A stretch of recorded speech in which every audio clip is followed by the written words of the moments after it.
and they are small in size, there is a possibility of using many of these devices within the body, and that's what simple and rapid in vivo applications are possible because of these things. And another major advantage there is when the devices are small, they are portable also. Because the electronics around these sensors is also small and they are portable, so they can go to the place where the usage is required.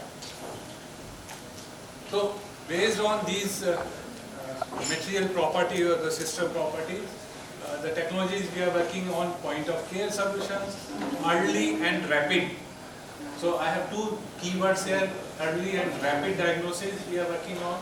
We use definitely AI and ML techniques to distinguish our signals, which are many times very weak and they have a lot of noise because of other molecules. And yes, the other key thing with us is we are working on low-cost disposable devices. And the technologies what we are using are again scalable. So you can produce in large number. So it's not just one of its kind and it's not repeatable. And because of these advantages, we are working on a lot of non-invasive samples, non-invasively. For example, we have been hearing about the diabetes. So blood test is the gold standard. But we are working on other samples like saliva, sweat, breath. Some of these platforms I will showcase, but not in detail. So first of one platform we have is nanostructure arrays based surface enhanced Raman spectroscopy. Raman spectroscopy, if you know that it's very standard technique to indicate molecules. And it's well established. It is very selective and you can detect molecules. But Raman spectroscopy needs large quantity of molecules. I am talking of trace level, very few molecules. So how to enhance the signal of few molecules? That's what these nanostructure arrays, different kind of structures I am showing. We have nano gaps which are in the range of few tens of nanometers only, and the molecule has to go there. But the molecule, if they are in very less quantity, they cannot go in a nano gap. How to put it? So we are making array of nano gaps using different technique. The trick there or the art is how to get these arrays in large quantity, large and very big areas. And now you have to put a drop of sample which has few molecules and just take a scan and you will get a signal. I am showing a number of applications. So biological application we are talking of. So trace level molecules detection possible, which is useful for early diagnostics purpose. Here is an example of breast cancer marker detection. So 3 different markers. These are some raw data I am showing, which I was working with Tata Memorial Hospital.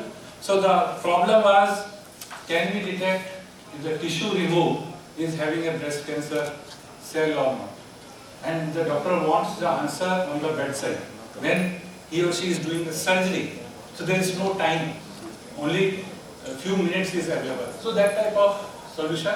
The other problem I am indicating here, the solution, we work on the COVID. We have recently passed through. So can we detect COVID from the saliva? We are not taking a tissue. Take a saliva, drop of it, put it, and you should be able to get it. So this is a very detailed paper we have also published, and same technique we have used for large number of applications. We are working on fungal infection, blood fungal infection in the ICU environment, intensive care units. We are working on neonatal sepsis to distinguish what kind of bacterial infection it is. For the first time when a baby is given a medicine, it should be given very specific. We are working on CSF leak in trauma cases and TB detection from saliva. So these are some of the cases we are working on. I am not going in the detail because of the time limitation, but those are the all problems based on this, and there are many other problems we are working on. In the space of Ayurveda also there are few problems we are working on. The other platform what we have is silicon nanowire based. So now it is a slightly different kind of platform.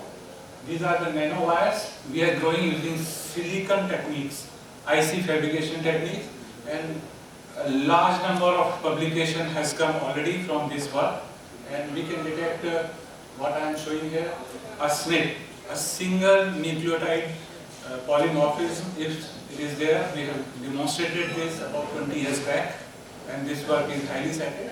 Similarly, if you have a very small quantity of or the early stage of detection of troponin, which is related to cardiac, we have demonstrated this red line, 1 femtogram concentration of, and that is on the spot. Right. There is a chip with some modification done so that it is specific. Here we have done a lot of study on the cells also. You grow the cell on these sensors, and when you give drugs, how they respond, live test, you can see the response of different cells.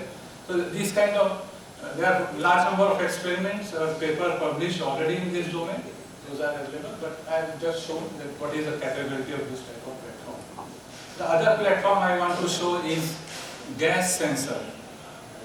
So gas sensors are required. People were saying environmental, all those things are required. But how it is useful for the medical fraternity?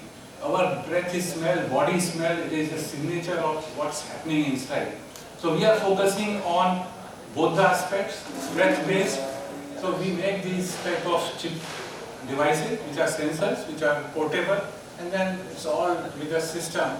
And we all know that this is available in the literature. Asthma has these type of gases, increase in our breath. In case of diabetes, acetone smell is coming, which is sweet smell. In kidney function related dysfunctions, the breath has ammonia, and all these gases are in a few ppm or few hundred ppb level, and there are a lot of other gases. So the challenge is to detect these gases in very low concentration and with the noise of other gases which are coming from the breath. So we are already they work very simple, and there are some basic curves, the function of temperature and the concentration. So we are able to do it. Again, we are using AI to distinguish the speaker. So these are some of the problems I already mentioned that we are working on. Saliva is one good sample for us. So we are working on blood glucose and pulmonary tuberculosis. Breath-based, these are the two problems, asthma and diabetes we are working on, and these are two other problems. Many of these problems I am working in collaboration with AIMS Jodhpur and Ayurveda University Jodhpur. Thank you, and this is my contact. If anybody is interested, I will be happy to collaborate. Thank you.